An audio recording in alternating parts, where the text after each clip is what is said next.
Assalamualaikum warahmatullahi wabarakatuh. Saya Jimmy Restu Rosadi dari kelas MN18H akan mempresentasikan studi kelayakan bisnis Jeko Donat and Cafe. Latar belakang masalah yaitu pada era globalisasi seperti saat ini, perusahaan terutama perusahaan industri makanan cepat saji atau fast food atau restoran food and beverage harus memikirkan kembali misi bisnis dan strategi pemasaran secara kritis. Maka di era ini dengan perkembangan gaya hidup yang semakin modern, Jeko Donat and Cafe harus melakukan berbagai inovasi varian produk yang ditawarkan dan varian rasa donat yang ada yang sesuai dengan keinginan konsumen sehingga dapat tetap diminati konsumen. Untuk mengetahui hambatan serta mendapatkan solusi yang tepat untuk mengadakan inovasi baru, perlu dilakukan analisa studi kelayakan bisnis pada Jeko Donat and Cafe Karawang agar di dalam pengambilan keputusan inovasi baru tidak salah. Oleh karena hal itu, saya melakukan analisa studi kelayakan bisnis pada Jeko and Donat Karawang.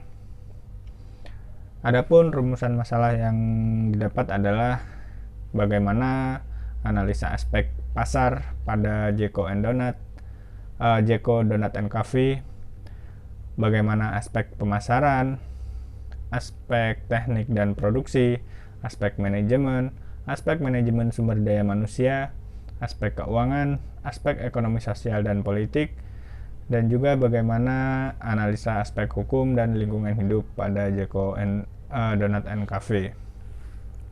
Kemudian tujuannya tentu saja untuk mengetahui analisa tersebut di atas.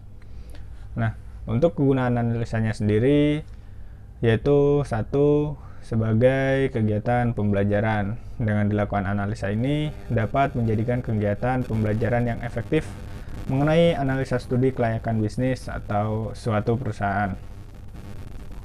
2. Untuk bahan referensi. Dengan dilakukan analisa ini dapat menambah wawasan dan referensi dalam bisnis, khususnya untuk menilai studi kelayakan bisnis di dalam perusahaan.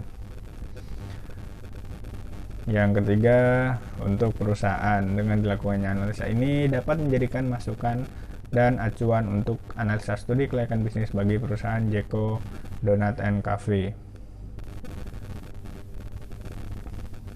Adapun metodologi analisa adalah sebagai berikut, yaitu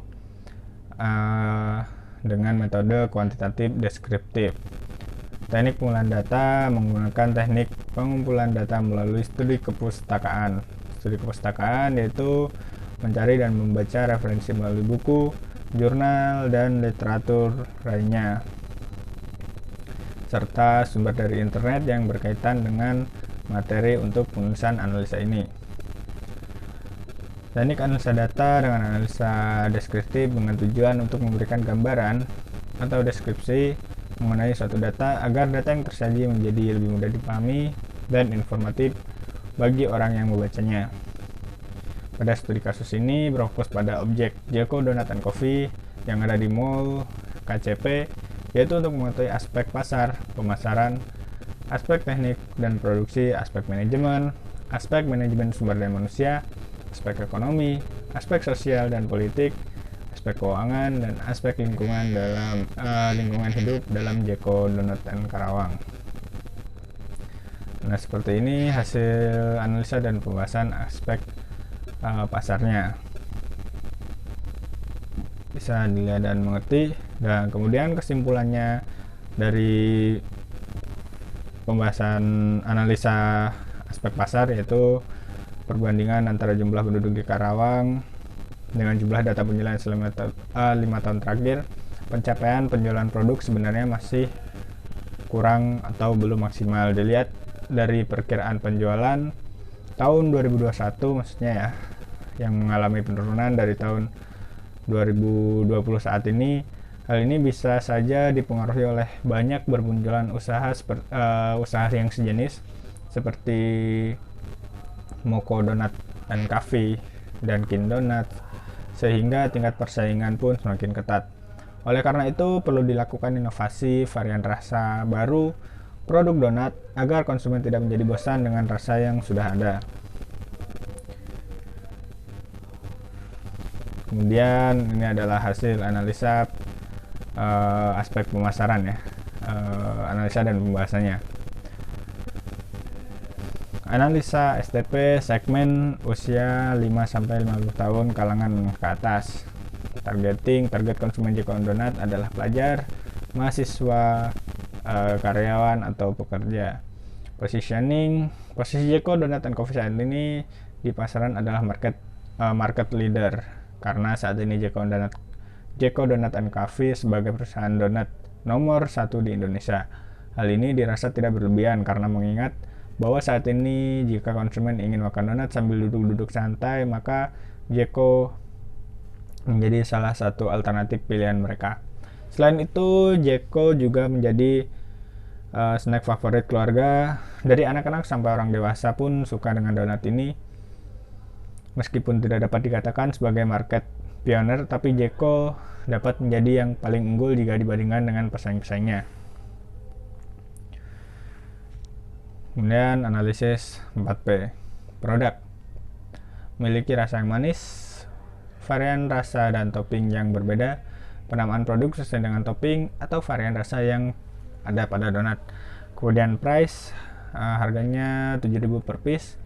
Kemudian PIS terletak di lantai dasar Mall KCP, tempat yang memiliki fasilitas yang banyak dan nyaman membuat konsumen betah untuk berlama-lama duduk santai di Jeko. Dan disediakan pula wifi dengan dekorasi tempat warna yang bagus sehingga bagus untuk selfie, khususnya bagi konsumen remaja atau mahasiswa-mahasiswa. Untuk promosinya, website yang dimiliki Jeko juga sebagai bagian promosinya. Kita bisa lihat menu dan list harga dari produk Jeko serta picture yang menarik, dan Jeko mempunyai banyak cabang di Mall Indonesia. Ada juga akun Twitter untuk media promosi yang sangat inovatif dan praktis. @Jeko Indonesia, di akun ini menyediakan jasa delivery untuk Jeko Yogurt dan delivery donuts juga tentunya, selain memudahkan customer untuk mengetahui produk terbaru dari Jeko. Selanjutnya, hasil analisis dan pembahasan aspek teknik 1. Nah, ini adalah gambar building layout. Nah, ini untuk keterangannya, yang A adalah konsumen memilih donat yang akan dibeli secara sendiri, kemudian membawa donat yang telah dipilih tersebut ke kasir dan kemudian membayarnya. Kemudian terdapat ruang duduk untuk menikmati donat di tempat sambil bersantai bersama teman atau keluarga. Kemudian ground layoutnya, Jeko dan donat ini terletak di lantai dasar Mall Cawang Central Plaza atau KCP dengan dekat dengan akses keluar masuk mall sehingga banyak dilewati pengunjung. Selain itu, Mall KCP terletak di bagian pusat kota Karawang, memiliki akses jalan yang selalu dipadati oleh pengunjung dari pengguna jalan kaki hingga pengguna kendaraan umum pribadi maupun umum. Kemudian hasil analisa dan pembahasan aspek teknik yang berikutnya. 3 adalah bahan-bahan membuat donatnya. Bahan pertama yaitu 850 gram tepung. Pilih terigu merek Cakra ataupun Komachi atau terigu Jepang. Nah, sebenarnya ini juga sesuai berapa banyak donat yang akan dibuat juga sih. Kemudian 10 gram garam halus, 11 gram ragi, dan seterusnya. Itu langkah-langkahnya. Nah, kemudian yang keempat, langkahnya seperti yang dijelaskan,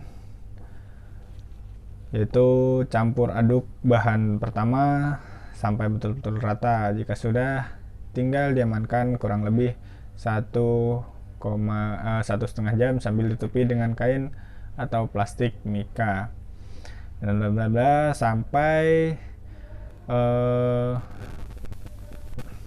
memberi topping sesuai selera dan Jeko siap dihidangkan. Nah, itu prosesnya seperti itu. Kemudian hasil analisa dan pembahasan aspek produksi. Nah, dari bahan baku di atas kita pasti ada biaya-biayanya, dan ini adalah biaya-biaya dari bahan-bahan di atas. Nah, dari tepung terigu 30 gram per kilogramnya, dan kebutuhannya sampai 20 gram ya, 20 kilogram maksudnya.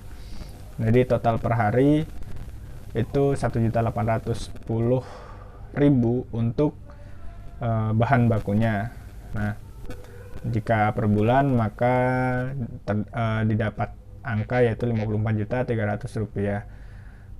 Kemudian ada juga tenaga kerja yang totalnya sampai 21.500.000, dan juga ini biaya tenaga kerja tidak langsung, yaitu bagian keuangan atau kasir, leader, bagian kru, bagian frontliner ya, totalnya sampai 20.750.000. Kemudian ada biaya operasional tetap, totalnya sampai 48.500.000. Kemudian ada biaya operasional pabrik variabel, ini sampai 8.750.000. Kemudian ada HPP dengan metode full costing, total HPP-nya di angka Rp133.050.000. Nah, untuk HPP dengan metode variable costingnya Rp84.550.000.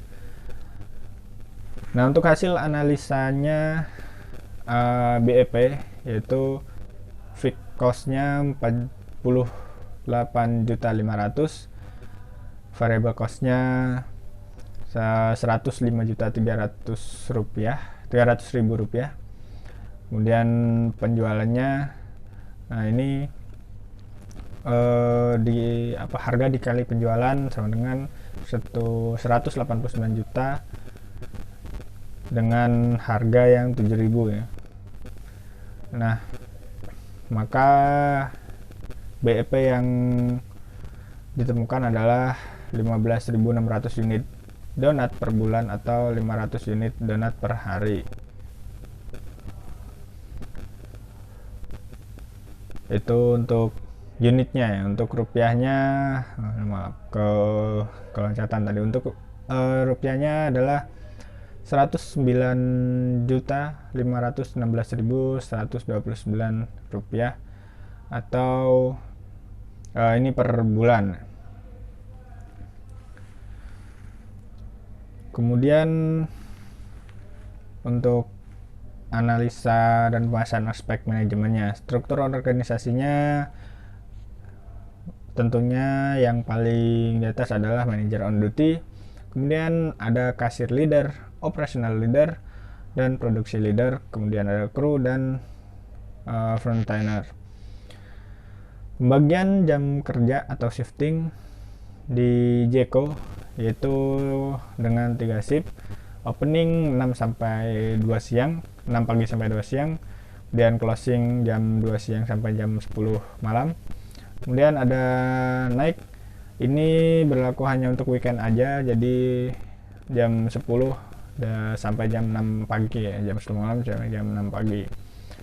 Pembagian shift, manager on duty yaitu shift opening, kasir leader dan operational leader, dan production leader yaitu shift opening dan closing, kru dan frontliner yaitu shift opening, closing, dan naik saat weekend.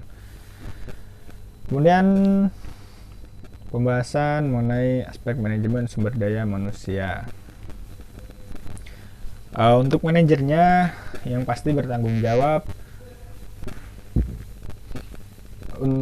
memimpin rapat setiap pulang kerja untuk memantau laporan yang terjadi setiap hari, memotivasi karyawan, dan juga melakukan improvisasi jika diperlukan untuk meningkatkan penjualan di masing-masing franchise.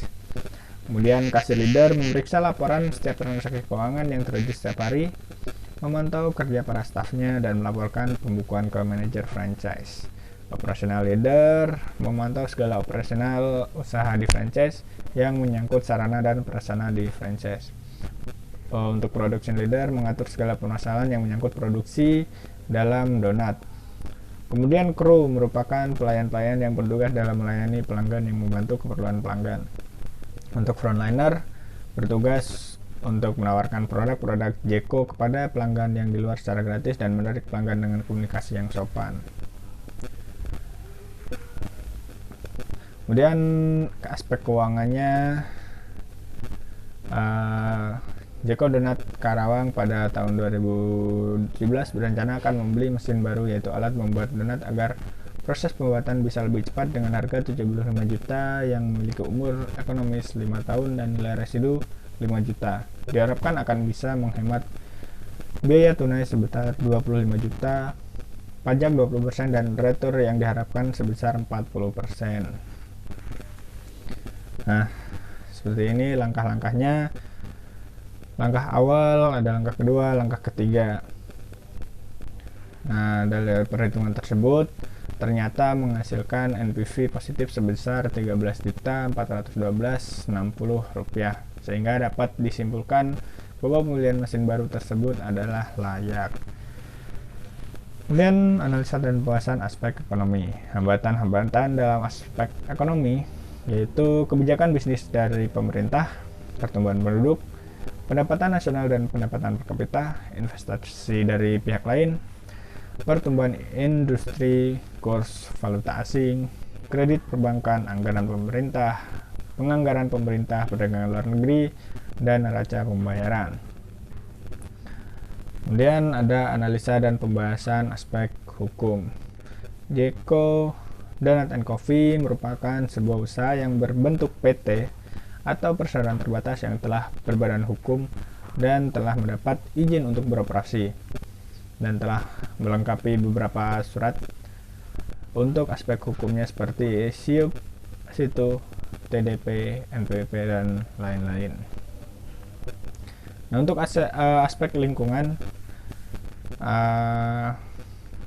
ada hambatan lingkungan industri, yaitu ancaman masuk pendatang baru, persaingan sesama perusahaan dalam industrinya, ancaman dari produk pengganti, ancaman masuk pendatang baru, persaingan sama memunculkan produk baru selain donat, yaitu yogurt. Produk pengganti ini ditakutkan dapat menggeser produk utama, yaitu donat. Oleh karena itu, di kemasan yogurt tetap diberi label Jeko Donat & Coffee. Kekuatan tawar-menawar pembeli, kekuatan tawar-menawar pemasok, pengaruh kekuatan stakeholder lainnya. Kemudian untuk aspek lingkungan hidupnya, aspek hukum AMDAL atau analisa dampak lingkungan hidup. Peraturan pemerintah tentang AMDAL secara jelas mengatakan bahwa AMDAL adalah salah satu syarat perizinan suatu usaha, di mana para pengambil keputusan wajib mempertimbangkan hasil studi AMDAL sebelum memberikan izin usaha kepada pemilik usaha.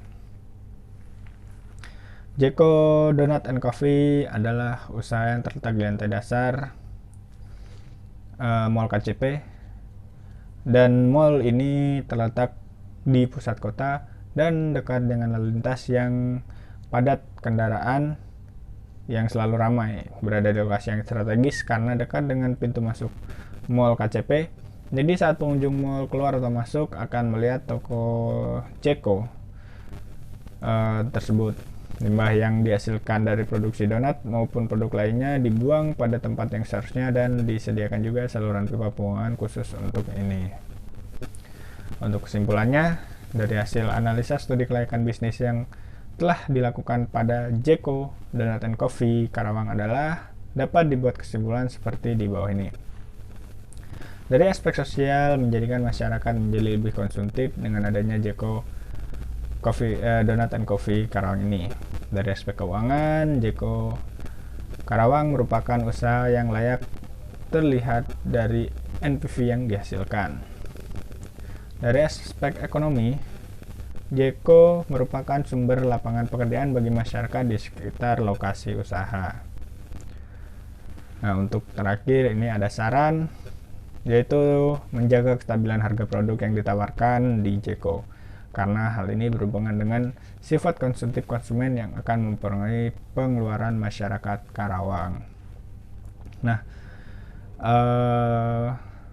itu tadi adalah pembahasan saya mengenai Jeko Donat and Coffee Karawang. Kurang lebihnya mohon maaf sebesar-besarnya jika ada salah kata atau salah pengucapan. Wassalamualaikum warahmatullahi wabarakatuh.